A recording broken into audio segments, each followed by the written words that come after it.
mengobati perut, muslihun lil maidah. Wa kawamih, dan juga suka bikin lauk pauk juga, tapi ini dari kawamih. Kawamih ini dari jamak dari kamah, ini asalnya dari bahasa asing.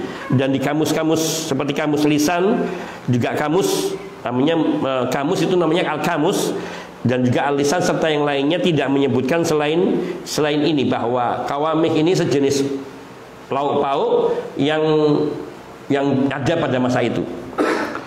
Fatalaba ibnu Hashimu al-haditha washtahahu.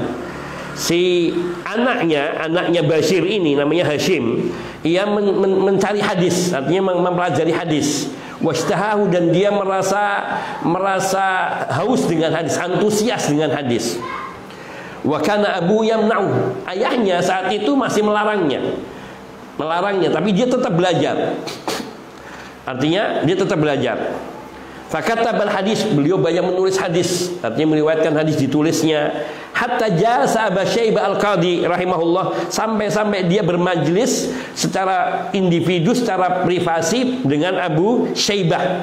Abu Syaibah ini adalah seorang hakim, seorang qadi pada masa itu. Wa kana yunadiru Abu Syaibah fil fiqhi, dan si Hashim ini suka bermunadharah, yaitu tukar ilmu dengan Abu Syaibah dalam masalah fikih.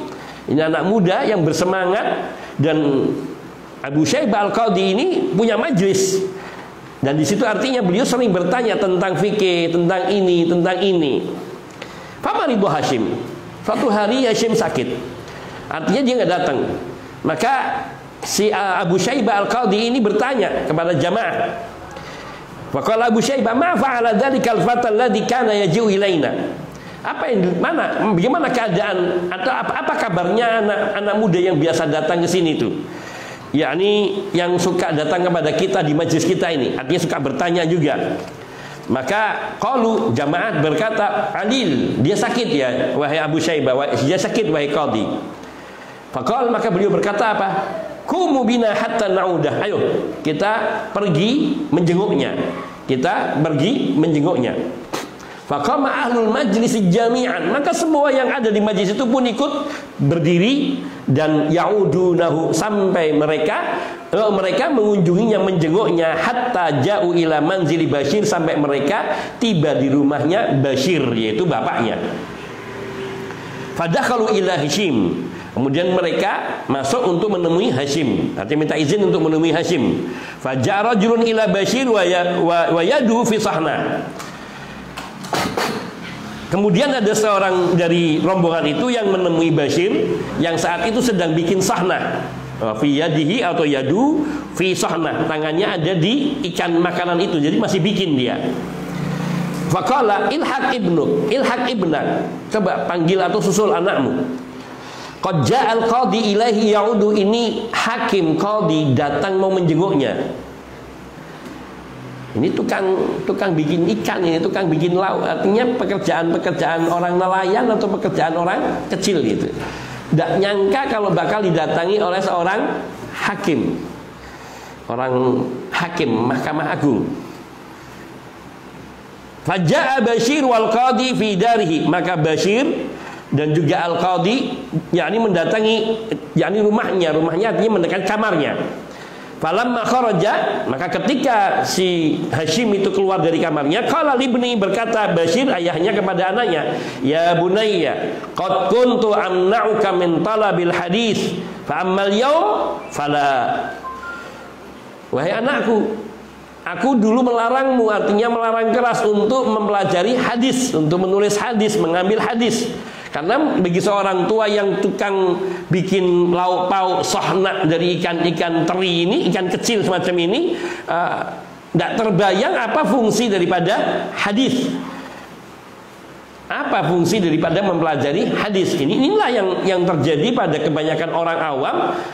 Dia tidak mikir, ngapain kamu belajar? Seperti orang-orang dulu ketika anak-anaknya mau belajar sekolah, sudah nggak usah belajar, kau sini aja bantu ayahmu.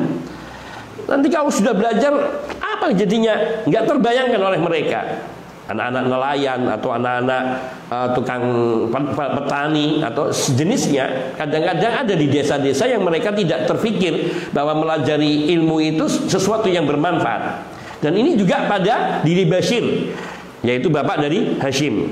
Maka mengatakan, aku dulu melarangmu dari mempelajari hadis, dari menuntut hadis, mencari hadis. Fa'ammal yaum, adapun sekarang fala, maka aku tidak melarangmu lagi. Artinya silakan kau pelajari hadis. Kenapa? Saral qadi yaji'u ila babi. Ini gara-gara kamu mempelajari hadis sampai hakim datang ke rumahku, ke pintu rumahku. Mata amaltu ana hada. Kapan saya pernah memikirkan, membayangkan bahkan bahwa rumah saya akan didatangi seorang pejabat tinggi, yaitu seorang hakim. Hakim di masa itu kedudukannya tinggi seperti mahkamah, karena dia memutuskan segala perkara dan menjadi wakil bagi raja. Dan hakim itu kadang-kadang al-qadhi itu menduduki seperti gubernur atau setingkat dengannya, karena kewenangannya yang luas, karena keputusannya ada pada mereka, dan mereka memutuskan berdasarkan apa yang ada di dalam Al-Quran dan Sunnah Nabi Sallallahu Alaihi Wasallam. Maka di sini menunjukkan betapa ilmu itu memiliki kedudukan yang tinggi, dan juga orang-orang yang mempelajarinya juga akan mendapatkan kemuliaan, tidak saja di dunia, bahkan di akhirat nanti. Dan para ulama banyak mereka mengatakan tentang ilmu ini.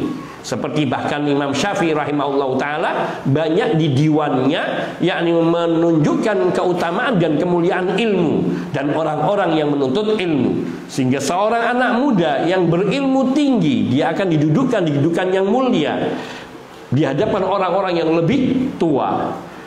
Meskipun dia shaghirul ilmi, tapi dia adalah kabirul qaumi. Dia kecil secara umur, usia, tapi di tengah kaumnya dipandang sebagai orang yang besar. Seperti Ibnu Taimiyah rahimahullahu ta'ala, dan juga ulama-ulama lainnya, Ibnu Abbas radhiyallahu ta'ala anhuma, sampai dimasukkan di zamannya Umar ibn Khattab radhiyallahu ta'ala anhu ke dalam jajaran, yaitu Qismul Istisyari, artinya bagian yang dimintai pendapatnya. Sehingga Abdurrahman bin Auf sempat mengatakan, kenapa kau masukkan anak kecil seperti itu, seperti juga anakku?